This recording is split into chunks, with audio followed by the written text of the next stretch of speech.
In most surveys, the two biggest fears that people have are, number one, being burned to death by fire, and number two is public speaking. Can you imagine those two items, those two experiences being so closely linked that a person would fear more than anything being burned to death by fire or having to stand up and speak in public? Well, today, I'm not going to tell you how to overcome being burned to death by fire, but I am going to tell you how to overcome your fear of public speaking. Welcome to Becoming Wiser with Dr. Robert A. Rohm, author and world-renowned public speaker, as he shares stories involving his experiences and lessons learned in a good-spirited, positive, and fun way. Here's Dr. Robert A. Rohm. Hi, I'm Dr. Robert Rohm, and I have been speaking for probably close to 70 years now. I was the master of ceremonies at my 5-year-old kindergarten graduation way back in 1954. Yep, that was a long time ago, wasn't it? Oddly enough, I still remember my speech. Good evening, ladies and gentlemen, and welcome to the First Methodist Church Kindergarten Graduation Exercise Program. We hope to present to you tonight our amateur efforts of Goldilocks and the Three Bears. And then I introduced Goldilocks, I introduced the Three Bears, and then I introduced all my other friends who were leaves and trees and rocks and other pieces of equipment in the story, other items in the story. And then we proceeded to have the play Goldilocks and the Three Bears. Then afterwards, I came back up and thanked everyone for coming, and then turned the program over to our teachers who gave us our 5-year-old kindergarten graduation diplomas. Now, I don't know everything that was going on back in those days, but I do know one thing that must have occurred. A couple of my teachers got together and said, "Hey, this kid likes to talk. This little boy likes to stand up and say something. So why don't we put him out in front and let him become the master of ceremonies?" I still have the picture of me in my white tuxedo as I welcomed everyone and gave my speech. And I jokingly say that's when I also learned my favorite Bible verse. There's no business like show business. Well, I think you know there really isn't a Bible verse that says that, but I sure enjoyed it. And I didn't understand why until many years later when I began to understand personality information. As most of you recall, my company is called Personality Insights, and we do training with the DISC model of human behavior, teaching people that some people are very dominant. They're outgoing and task-oriented. Others are very inspiring. They're outgoing and people-oriented, while others are very supportive. They're reserved and people-oriented, and others are very cautious. They're reserved and task-oriented. So we teach this model, and we help people in our trainings to understand how to communicate to all 4 different personality styles. One of the most important things you can ever learn really is your own communication style, how you tend to communicate with others. And that may be the way that comes natural to you, but it might not be the way that's most or best received by other people. So in our Speakers Boot Camp, we train people in several different areas. But before I get into that, I wanted to share with you a couple of things that I think would be very, very helpful. My grandson, when he was in the 4th grade, asked me if I would come and teach his entire 4th grade class of 10-year-olds how to become speakers, how to become public speakers, how to become motivational speakers. And since I have more confidence than ability, I said, sure, I'll be happy to do that. And then I thought to myself, what have I gotten myself into? Well, the day arrived for me to go to his school and teach his 4th grade class how to become speakers. And honestly, I didn't know what I was going to say, but I was trying to think of something. I knew they were only 10 years old and they were children, but still they would understand whether or not I had taught them anything about public speaking. So I got there and I was still wondering, what am I going to say? And I sat down in the class. The teacher introduced me at the appointed time, and it was just like a bolt of lightning. It hit me. So I went around the room and I asked each one of them to clearly tell me their name. And so one by one, each student, including my grandson, all told me their name. And then I said, now we're going to do that again. Only this time, I want you to stand up when you tell me your name. So one by one, they stood up, they told me their name, and then they sat back down. And I said, congratulations, you all just took your first step in the right direction to becoming an effective public speaker. The secret to being an effective speaker is to stand up and to say something. They say that the best speakers in the world are those that 4 words really capture their speaking ability. What are those 4 words? Have something to say. So when you have something to say, you stand up and you say it. You appear as a public speaker or as a speaker to be a leader. You appear to be smarter or more knowledgeable than others because you're standing up speaking. You appear to be more influential because you have the ability to stand up and speak and say something. So one of the things that we did that day was allow each one of them to stand up and speak. And I told them, isn't it odd? Isn't it fun? Isn't it interesting that you told me your name sitting down and not one of you worried about that? But when you had to stand up and say it, that seemed to be a little scarier. Well, really, public speaking is just learning to stand up and speak. It's learning. You and I could go to lunch and we could sit across the table from each other and we could have a nice long lunch and talk to each other and you would not think anything about it. However, if you had to stand up and speak to me or other people at nearby tables, it might seem a little frightening. Yet, that's what public speaking really is. It's learning to stand up, to have something to say, and to simply say it. Now, I want to encourage all of you who are listening today that speaking is not as scary as you might think that it is. One of the reasons I always enjoyed it, even though I didn't understand personality information way back in 1954, but the reason I enjoyed it is because the I-type personality, those that are outgoing and people-oriented, seem to enjoy public speaking perhaps more than any of the other 3 personality styles. The reason they enjoy it so much is because their personality is stand up and be seen, speak up and be heard, and let everyone see you do it as you are being appreciated. And the thing that's so amazing to me is even though I didn't understand it, I still did not know how to do it very well. It is a skill set that needs to be developed. Well, I spoke over the years from time to time in different places. And I was in my second year of college in 1969, 1968, 69, my second year of college. And I was taking a speech class. And our speech teacher told us one story, and I'm about to share that with you as well, that alleviated all fear of public speaking. How could one story, how could one illustration, how could one example have such a strong influence in my thinking? Well, I'm going to share it with you right now, and you see if it does not do the same thing to you.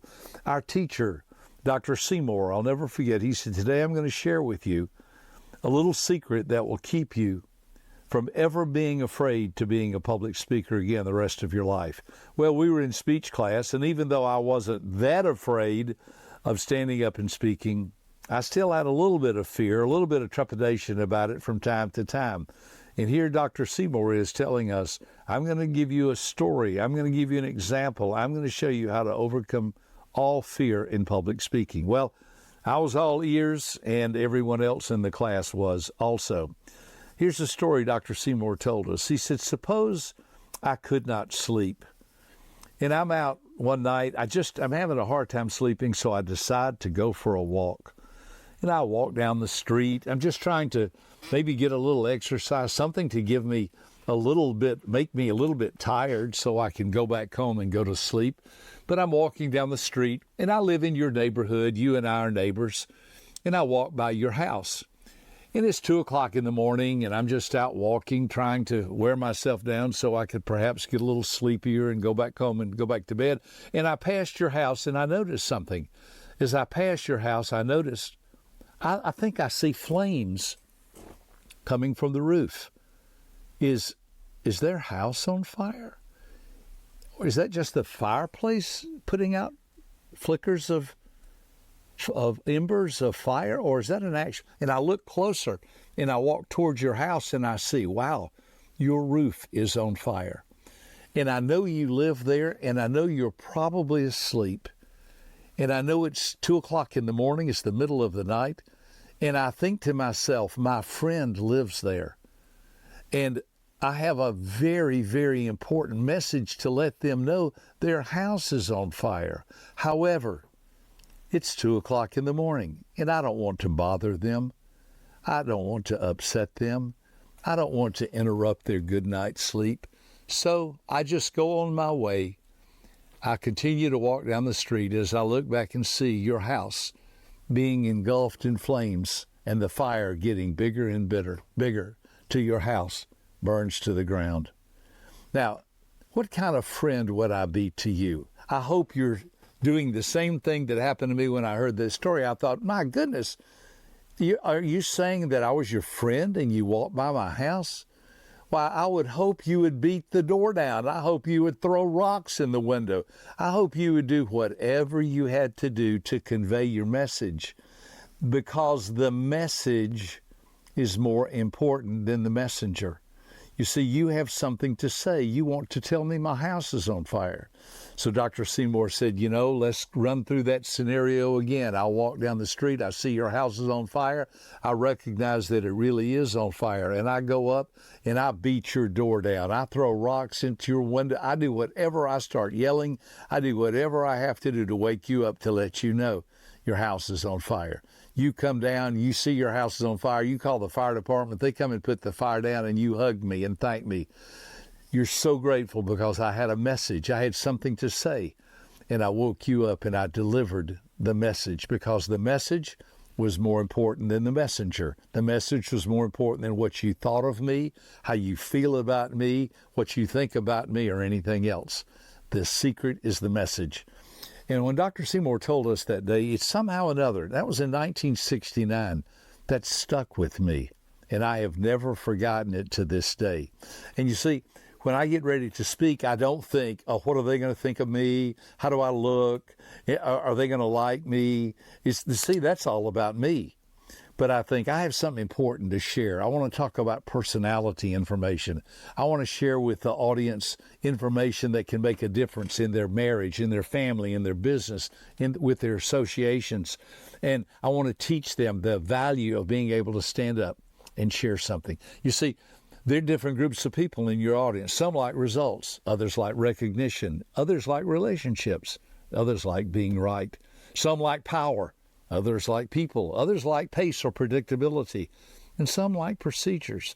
And then there's some that are very firm, while others are a lot of fun, and others are very friendly, and even more, others are more factual. So you see, just learning that those different groups exist and they are in your audience makes you appear to be a better leader, smarter and more knowledgeable and more influential in what you have to say. I want to let you know of a great opportunity, because my favorite thing that I do is our upcoming Speakers Boot Camp. The Speakers Boot Camp, we only have it twice a year. We have it in April and we have it in October. We have those events in Atlanta, Georgia. And we bring in a staff of 4 different personalities. Think American Idol. Those who come to our training, we let them know in advance, prepare a 15 to 20 minute talk, and you are going to have a panel of judges who are going to help you, to encourage you, to motivate you according to the 4 different personalities. We'll have a D judge, an I judge, an S judge, and a C judge. That's the dominant judge. We have an inspiring judge. We have a supportive judge and a cautious judge. And they listen to your talk, and then they share with you how you can craft and mold and make your presentation even better. We have people from all walks of life. We have professional salespeople who have told us they have tripled their income. We have teachers. We have moms, dads, parents. We've had professional baseball players. We have people come because they want to learn the skill set of standing up and speaking. It is a skill set that can be learned, and you can learn it. Our training is 3 days long. It's here in Atlanta, Georgia, and you're able to come. We take care of all the details in advance to prepare you. Now, I don't know where you are on your journey, but I promise you this. Listen carefully. Warren Buffett, who is one of the wealthiest men and well-known investors in the world, was once asked, since you graduated from Columbia Business School back in 1951, looking at your whole career, you've devoted your whole career in the stock market and learning how to develop business acumen, in learning how to be a better businessman. I saw the interview where a young lady said, there are many things that you have learned to do right. Then she asked this question, what is the one thing you wish you had been taught that you did not know how to do back when your career was starting in 1951? Without hesitation, Warren Buffett said 2 words, public speaking. He said, I did not know how to be a public speaker. He said, I had to take training. I had to learn. I had to stand up in front of stockholders, and I don't want to look like I don't know what I'm talking about. I mean, these people have invested their fortunes, their life savings with me, and I want to appear that I know what I'm doing and I come across. So he said, public speaking is one of the greatest skill set you can ever learn. And we can teach that to you, and you may be good and just want to get better. But whatever your situation, I hope you'll look into our next upcoming Speakers Boot Camp and be part of it with us. I shared all this information today. Even if you don't come to Speakers Boot Camp, you've gotten some great tips, some great information that I've shared with you today that I've learned along my journey as a professional motivational speaker and trainer. If you want to know information, go to our website. Go to personalityinsights.com/SBC. That stands for Speakers Boot Camp. Again, personalityinsights.com/SBC. You can see the dates of the next upcoming training. You can plan on being in an Atlanta area. That we have the Atlanta airport, one of the busiest airports, biggest airports in the world. You'll be able to fly in here on a Sunday afternoon. We have the training all day, Monday, Tuesday, and Wednesday, then fly out Wednesday evening and go home with the greatest asset in your personal life and business, the ability to stand up and speak. I hope something that I've shared with you today is helpful, that you can start to implement in your own life. I gave you some really good tips about speaking. Come be part of Speakers Boot Camp, where we give you the whole enchilada, everything you'll need to know about being an effective and powerful, effective public speaker and communicator. I'm Dr. Robert Rohm. Thanks for taking the time to listen to this. I look forward to being with you on another podcast coming up real soon. Thank you so much. God bless you. Bye-bye. For more information about this podcast, please visit www.becomingwiserpodcast.com.